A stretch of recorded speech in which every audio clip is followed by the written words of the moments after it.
Hello bachcho, let's read the question. The question is a capacitor with capacitance C which is 1 microfarad and a coil with active resistance R equals to 0.10 ohm and inductance L equals to 1 millihenry are connected in parallel to a source of sinusoidal voltage V equals to 31 volt.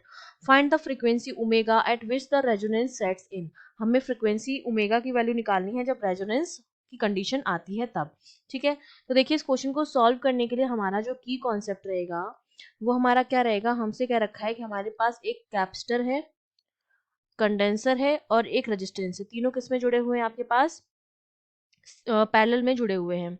ठीक है, तो यहाँ पर अगर मैं parallel में जोड़ भी देती हूँ, ये मेरे पास क्या हो जाएगा, एल की वैल्यू हो गई, ये इसके साथ ये सी जुड़ा हुआ है और यहाँ पर आपके पास रेजिस्टेंस जुड़ा हुआ होगा.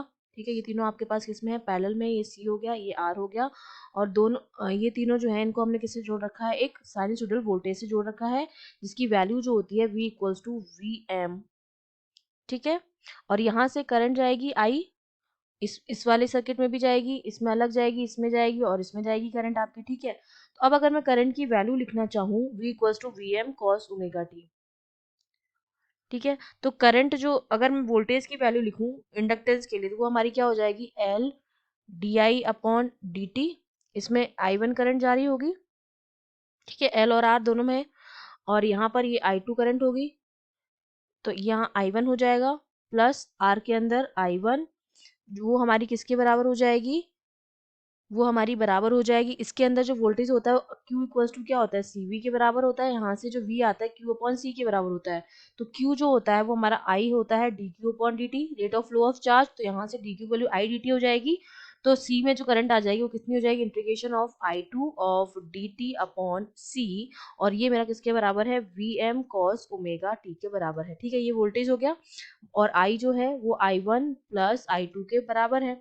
अब अगर मैं कॉम्प्लेक्स वोल्टेज यूज करूँ तो कॉम्प्लेक्स वोल्टेज के केस में जो I1 की वैल्यू आ जाएगी वो हमारे पास क्या कितनी आ जाएगी, वी एम ई की power I omega T upon R plus I omega L. ये क्या है, कॉम्प्लेक्स वोल्टेज, कॉम्प्लेक्स वोल्टेज. ठीक है, और I2 की जो वैल्यू हो जाएगी वो हमारे पास कितनी हो जाएगी, I omega C V M E की पावर आई ओमेगा टी. ठीक है, ये I1 और I2 की वैल्यू लिख दी हमने यूजिंग कॉम्प्लेक्स वोल्टेज. तो टोटल जो I की वैल्यू हो जाएगी वो हमारे पास कितनी हो जाएगी, I1 प्लस I2 है. तो I1 की वैल्यू हम रखेंगे तो ये हो जाएगा 1 upon R plus I omega L plus I omega C और ये हो जाएगा वी एम ई की पावर आई ओमेगा टी. इसको अगर हम और सॉल्व करें तो इसको मैं लिख सकती हूँ आई इक्वल्स टू ये ब्रैकेट में R minus I omega L plus I omega C R square plus omega square L square divide by R square plus omega square L square और यहाँ आ जाएगा वी एम ई की power I omega T.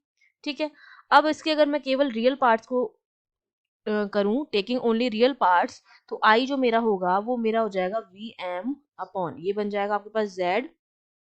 ठीक है, इसको मैं Z लिख देती हूँ और ये हो जाएगा ओमेगा और यहाँ पर बचेगा आपके पास cos omega T minus five. इसमें मैंने क्या किया है, टेकिंग ओनली रियल पार्ट्स. जहां पर वन अपॉन जो जेड ओमेगा है उसकी वैल्यू हमने जो पूरी वैल्यू थी उसकी जगह लिख दिया था. ठीक है, यहाँ पे जो मेरा वन अपॉन जेड ओमेगा जो है इसकी वैल्यू हमने किसकी जगह ये वैल्यू रखी है, ये हमारा था R square plus omega C R square plus omega square L square minus omega L और इसका स्क्वायर था इस पूरी वैल्यू का divide by R square plus omega square L square की पावर हाफ, रूट था उसकी पावर हाफ हो गया. और टेन फाइव की जो वैल्यू हो जाएगी यहाँ से वो हमारे पास कितनी आ जाएगी, tan phi equals to omega L minus omega C R square plus omega square L square which is divided by R. ये हमारे पास टेन फाइव की वैल्यू आएगी. अब हमको क्या निकालनी है, फ्रीक्वेंसी निकालनी है रेजोनेंस की.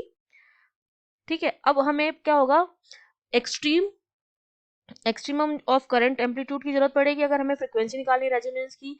तो अगर हम क्या करें, rapid change of phase with phi passing through zero at resonance series circuit के लिए. तो ठीक है, आई एम की वैल्यू जो हो जाएगी उस केस के लिए वो हमारे पास ये वाली हो जाएगी ठीक है। और 10 फाई की वैल्यू जो हो जाएगी, आई एम जो मेरे पास हो जाएगा रेजोनेंस के लिए, अगर मैं करंट की बात करूं तो वो हमारे पास क्या होता है, वी एम अपॉन ब्रैकेट में R square plus omega L minus 1 upon omega C का स्क्वायर, और उसका क्या है, हाफ है, ये तो आई एम की वैल्यू हो जाएगी। और 10 फाई की जो वैल्यू हो जाती है for resonance condition, omega L minus 1 upon omega C divided by R. ठीक है। दोनों डेफिनेशन से ही मेरे को ओमेगा स्क्वायर की जो वैल्यू मिलेगी, ठीक है, वो मुझे कितनी मिलेगी, अगर दो रेजोनेंस की दोनों डेफिनेशन से हम देख लें, आई एम की कंडीशन भी लिख दी हमने, 10 फाइव भी लिख दिया है, तो रेजोनेंस की कंडीशन में, इन रेजोनेंस ओमेगा स्क्वायर जो मेरे को मिलता है वो मिलता है 1 अपॉन एल सी के बराबर, रेजोनेंस की कंडीशन में, मतलब ओमेगा जो होता है वो अंडर रूट एल सी के क्या होता है, बराबर होता है। ठीक है। अब अब प्रेजेंट वाला जो केस है उसमें दो डेफिनेशन जो है वो एग्री नहीं कर रही हैं, जब आर जो हो 0 के बराबर हो।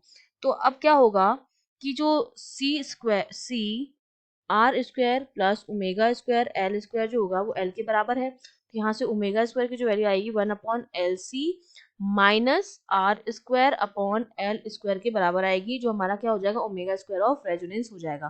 तो यहाँ से हमें क्या मिल जाएगी, ओमेगा स्क्वायर की वैल्यू मिल जाएगी रेजोनेंस में। ठीक है। तो वैल्यू कैसे आएगी, हम सारी वैल्यूज को पुट कर देंगे, तो omega square equals to 1 upon, ये है 1 मिली हेनरी, तो 1 इंटू 10⁻³ इंटू 1 माइक्रोफैरेड 10⁻³ माइनस 0.10 का स्क्वायर डिवाइडेड बाय 10⁻³ का स्क्वायर। ये सारी वैल्यूज रख के जब हम सॉल्व करेंगे तो ओमेगा की जो वैल्यू आती है वो हमें मिलती है 31.6 इंटू 10⁻³ रेडियन पर सेकेंड। ये हमारे पास क्या आ जाती है, रेजोनेंस में फ्रीक्वेंसी की वैल्यू हमारे पास आ जाती है। और हमें ये ध्यान रखना है कि आर की वैल्यू जब स्मॉल होगी तो मेरा जो फाई होगा वो क्या होगा, रैपिडली चेंज होगा, कहाँ से कहाँ तक, -π/2 से +π/2 तक। तो मेरा जो रेजोनेंस वाला जो ओमेगा है, ओमेगा रेजोनेंस जो है वो वेरी करेगा, less than omega resonance to greater than omega resonance. जो ओमेगा होगा वो इस तरह से वेरी करेगा, क्योंकि अगर आर की वैल्यू छोटी है तो जो मेरा फाई होता है वो चेंज करेगा -π/2 से +π/2 तक। तो जो ओमेगा जो मेरा होगा वो कैसे वेरी करेगा, इस तरह से ओमेगा मेरा वेरी करेगा। I hope you understood well. All the best.